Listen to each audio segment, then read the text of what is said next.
From the great B2C. And ndi musanyufu nnyo amakya leero okulaba media fraternity yonna, okulaba Rema Namakula, okulaba abasponsor bonna nga bali wano olunaku lwa leero. As an artist, this is one of the dreams that you have every other day. Bw'oba otegese concert n'osanga bannamawulire nga bangi nga bwe bali, n'osanga nga basponsor bazze, kiraga ekitiibwa ky'amaanyi nnyo ku kintu ky'otegese. Ffe nga mikwano gya Rema, ate nga Rema muganda waffe, nze nga Julio, Rema I've got so close to her. She became a sister and a business partner. Mwagala nnyo era I'm so excited for 23rd. Simanyi ssanyu lye nyiza kulaga naye just namugamba senga tusobola ffe n'atatuteeka na bya kuyimba. N'atuteeka wali ne tuba nga tumulaba bulabi nga waayimba. So nga tumu-celebrating her. She knows we love her so much, and and we love her voice. Yeah, she's very inspirational to B2C. Era nga tumutunuulira nnyo. Atuwamu ne Kusente. Oh yeah. Atuwamu ne Kusente. Enkalo. Ayo kyayo. Bamukwato bulungi. So we are so happy for you, Rema, and 23rd. We can't wait. Never forget it. Oh wow. Good morning, everyone. I'm so happy to be here today. Okwogera ku Rema mukwano gwaffe, Rema mukwano gwange, Rema yafuuka sister wange. And 23rd is Rema Day. Era abantu mwenna mwamwine lugendo okukola mwandi bivuddeko kubanga olunaku olwo baluyita Rema Day. So ffenna tuli wano nga tuzze okukola ki, okulaba omukyala ow'amaanyi mu ggwanga. When I see Rema, I see talent. Era bwe tubeereyo ewaka kimunnyonnyola ne mugamba nti mwana obale kukola ki, kuyimba kubanga for all the years she's been here taddanga mabega era naffe kituinspiringa nnyo okusigala nga tugenda mu maaso era tugamanya ebigambo bingi tubanayite mupowa because wotunulatunulamu gy'ovudde ng'ate si walungi nnyo n'olaba n'ekitangala gy'ogenda ate nga kisinga gy'ovudde. So I encouraging words zituyamba nnyo okusigala nga tukyakola. And 23rd we calling everyone mujje tumulage omukwano, tumulage love, tumulage ebintu byatalabangako era ne kwolwo musuubiza okumulaga ekintu kyatalabangako. Thank you so much.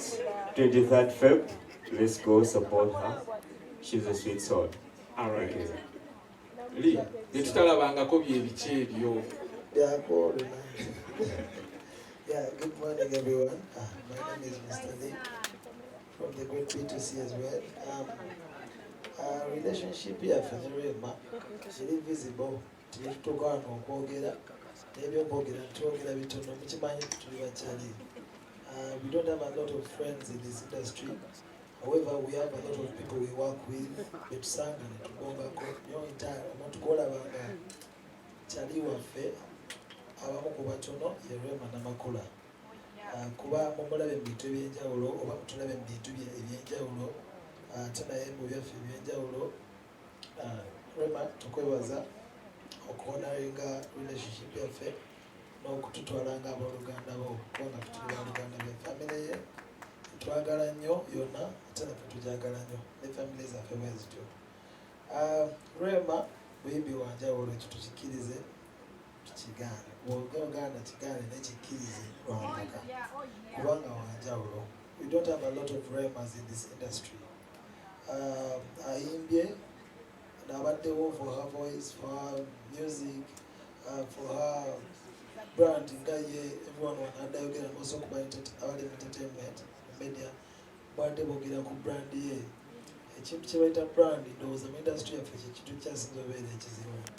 because kisaba ebintu bingi, mulimu okwerekereza ebintu bingi, mulimu ebintu bingi byolondawo n'ogamba kino kankikole, kino kankireke, oluusi nga tubyagala byagala. So Rema one of those artists abakkiriza okutwala ekyo kyalina okutwala, okulaba nga Rema tugenda celebrating even up to now. Ffe tuliko maaso mu industry yatusookayo era ebintu bingi nnyo bye tubiyigirako nga baganda nga bagambye, naye wamaanyi wanjawulo ate ffe tugenda mu celebrate nga nina kuzomwezi 23. Now Melodies of Love ye concert, buli kintu ekiri ku concert eyo kituufu ate kiri perfect. Lwaki? Bw'obanga omukolo baguyita Melodies of Love, aguli mu February, omwezi ogwa love, omuntu bwe tugenda celebrate ku nnaku ezo ne bwe mba sibanyonyodde bingi, mukimanyi bulungi she stands for love. Alaga byotandika oyimba, bw'okuyimba obuyimbi owulira nga alina omukwano mungi ne mukuyimba naye oba tomumanyi. The fans out there bamanyi, bamulaba kyayimba bakiraba nga akitegeera. Then besides that, mukyala mufumbo, mukyala atulaze nti okwagala kyakabi, ffe twali tumanyire laavu bintu bibi, naye atulaze nti binyuma kitegeera. So we are so proud of you Rema. Ate tubuulirayo buli ssaawa, mukole muti. naye temuwulira.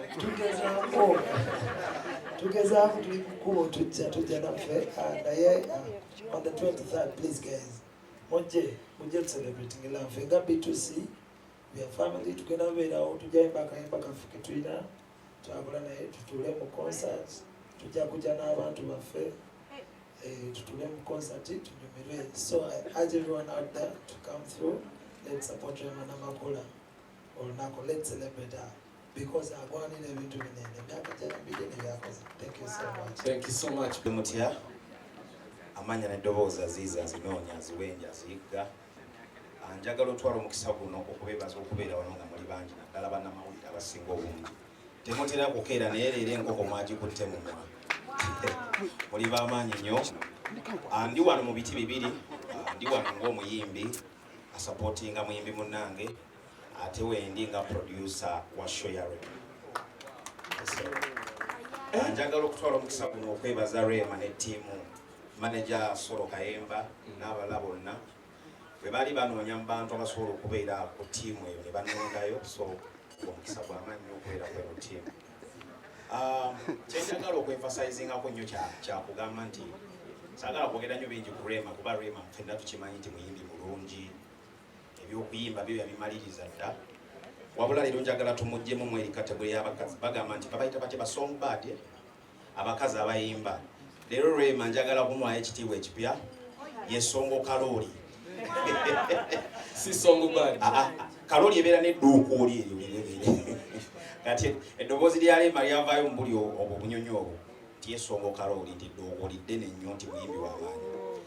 Kizibu okusanga omukazi ng'ayimba nnyo high notes ate ng'ayimba nnyo ne low notes. Kati Rema ebyo byonna Mukama yo blessing abirina. Kyenjagala okubaashuwalinga nti olunaku z'omwezi 23 n'25 e Masaka tugenda kubeera ne show ennungi kubanga production ye mabega mwendi ne the Maestro Band kigenda kubeera kyakabi nnyo. Tetulina ATS egenda okubeera ku ya stage. Twekozeemu omulimu gw'amaanyi nnyo. Ebintu bye munaalaba saagala nakuyogera kuwabula kyenjagala okubagamba mujje mubeerewo kubanga kigenda kubeera kyakabi. Thank you so much. Aziz, before you go, I think most journalists here are interested to understand how an artist produces another artist. Nga tewerekereza mbasijja kamuwako aleme kusukkamu nnyo. Okubeera nga toli selfish ekyo kyennyina kuba abazibanda mu ngeri gye nzize ntambulamu n'ebintu byange seyagaliza nnyo, njagaliza n'abalala. Era y'ensonga ndowooza lwaki ndi ku ttiimu eyo. Last year twaproducinga show ya Shiba eyali ku Serena era twaliyo ne Maestro Band. So bw'obanga gwe teweefaako wekkanga naawe ekirungi kiweekola osobola okukikolera omuntu omulala kitegeeza osobola okutwala ebintu okugenda maaso. Ate music mmere buli muntu ali awo. Bw'obeera ne relationship ennungi n'omuntu osobola omukolera ebirungi mba temugirina. Thank you so much, Aziz Azion. Allow me to pass